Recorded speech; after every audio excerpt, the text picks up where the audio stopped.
নমস্কার। হিন্দু ধর্মে প্রতিটি একাদশীরই রয়েছে আলাদা গুরুত্ব, তবে চৈত্র মাসের শুক্লপক্ষের কামদা একাদশী অত্যন্ত বিশেষ।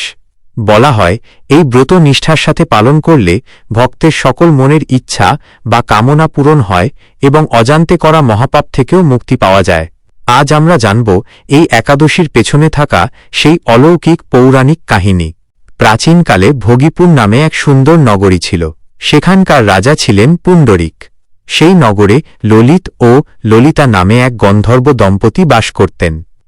তারা একে অপরকে প্রাণের চেয়েও বেশি ভালোবাসতেন। ললিত ছিলেন রাজসভার প্রধান গায়ক। একবার রাজা পুণ্ডরিকের সভায় গানের আসর বসেছে। ললিত সেখানে গান গাইছিলেন, কিন্তু গান গাওয়ার সময় হঠাৎ তার মনে তার স্ত্রী ললিতার কথা মনে পড়ে যায়। বিরহ বেদনায় তার সুর ও তালে ভুল হয়ে যায়। ললিতের এই অমনোযোগিতা দেখে রাজা পুণ্ডরিক প্রচণ্ড ক্রোধান্বিত হন। তিনি চিৎকার করে বললেন, তুই কামাসক্ত হয়ে রাজসভার নিয়ম ভঙ্গ করেছিস, তাই আমি তোকে অভিশাপ দিচ্ছি, তুই এখনই এক নরখাদক রাক্ষসে পরিণত হবি। মুহূর্তের মধ্যে ললিতের সুন্দর রূপ বদলে গিয়ে এক ভয়ঙ্কর রাক্ষসের আকার ধারণ করল। ললিতা তার স্বামীর এই দশা দেখে শোকে ভেঙে পড়লেন। স্বামীর উদ্ধারের জন্য ললিতা বনের পর বন ঘুরে বেড়াতে লাগলেন। অবশেষে তিনি বিন্ধ্য পর্বতে মহান ঋষি শৃঙ্গীর আশ্রমে পৌঁছালেন। ঋষির পায়ে পড়ে ললিতা সব কথা খুলে বললেন এবং স্বামীর মুক্তির প্রার্থনা করলেন। দয়ালু ঋষি শৃঙ্গী বললেন, হে কন্যা, দুশ্চিন্তা করো না। সামনেই চৈত্র মাসের শুক্লপক্ষের কামদা একাদশী।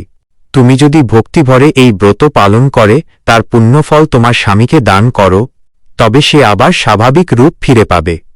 ঋষির কথা মতো ললিতা নিষ্ঠার সাথে কামদা একাদশী ব্রত পালন করলেন।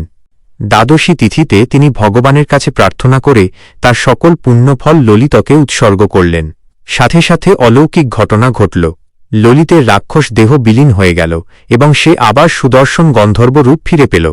তারা দুজনেই দেব বিমানে চড়ে স্বর্গলোকে গমন করলেন।